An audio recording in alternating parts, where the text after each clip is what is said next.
Hi, this is Mrs. Edmondson. I'm reading Chapter 15 titled Evan.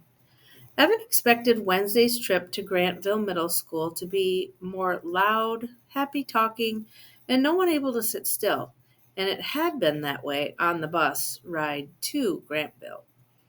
Mr. O'Neill had wanted to play math games, but the other fifth grade teacher blasted her playlist on a portable speaker instead. Everybody sang, by the time they pulled up in front of the massive Go Tigers banner hanging over the school's front doors, Mr. O'Neill was singing too.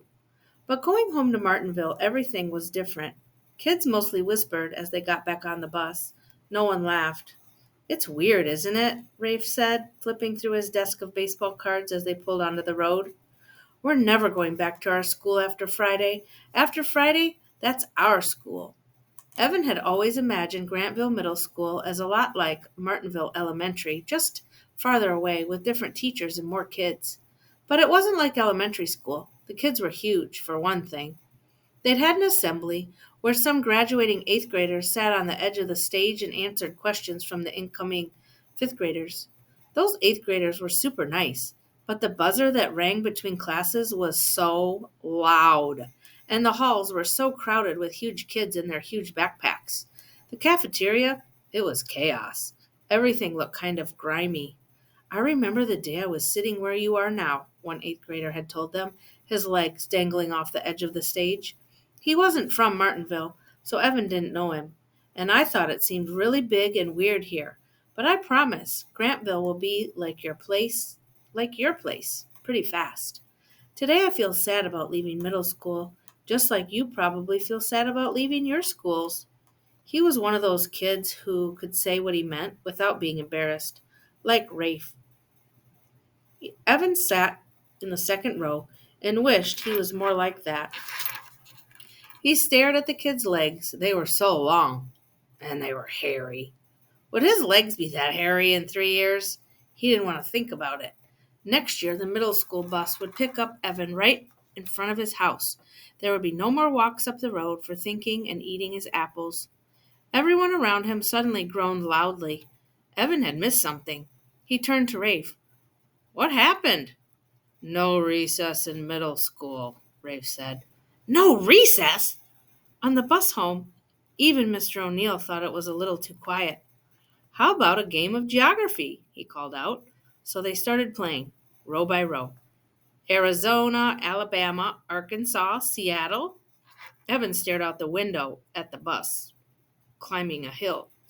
Suddenly, Martinville appeared below them, with the town green and 3 rows that led to it all nearly laid out. Their school, the town hall, the history house, the shops, and the big house near town. Evan felt that almost pain zipped up his middle again, as if he were being forced to leave home. His eyes traveled from one building to the next, while his heart hurt. See, right there? That's where it was. Rafe pointed through the window at the baseball card with the baseball card. Where was it? The Martinville Library, Evan followed the line of the baseball card. Between the town hall and the history house, and set back behind them a little, there was a big patch of nothing, bushes and stuff, overgrown weeds. He leaned forward and tried to see some sign of the old library, but as the bus went down the other side of the hill, trees got in the way and the town blinked out of view. You always knew it was right there, Evan said. Rafe nodded. Yep, but I never really thought about it, you know. My parents always told me not to go there, to go in there. They're always telling you not to go anywhere, Evan said, almost rudely. I know, Rafe sighed.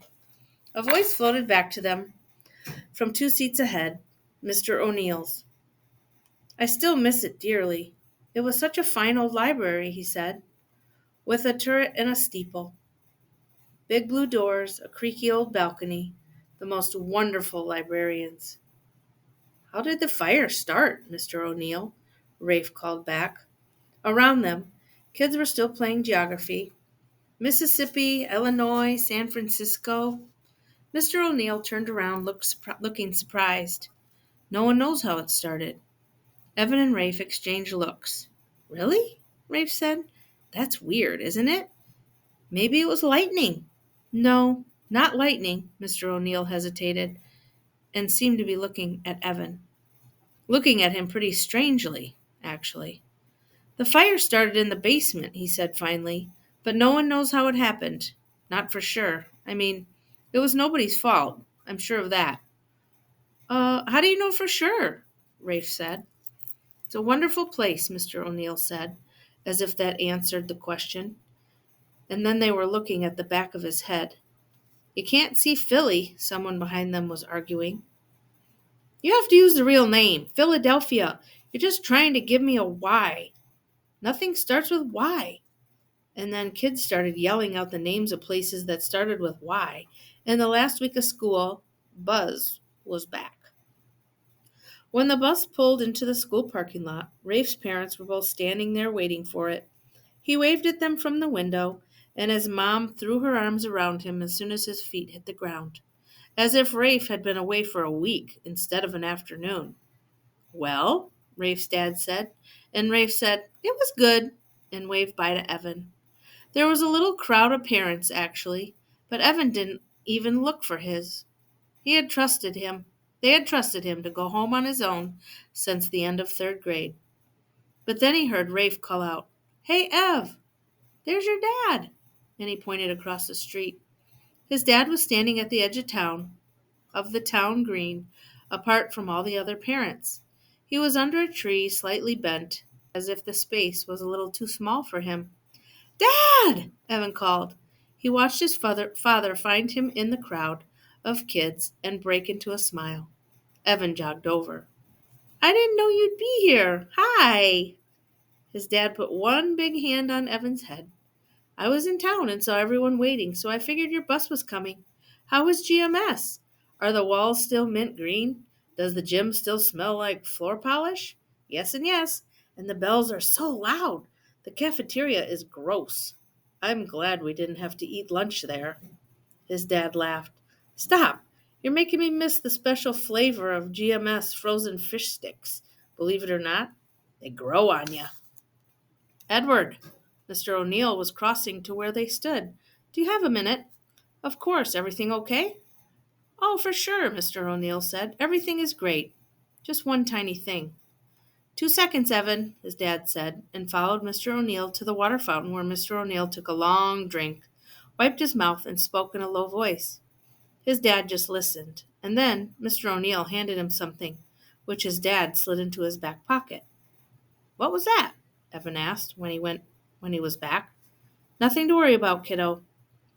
Was it another mouse complaint?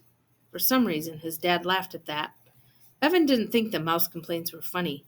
He didn't know his dad thought they were funny either. Nope, just some paperwork. Paperwork. Oh, paperwork?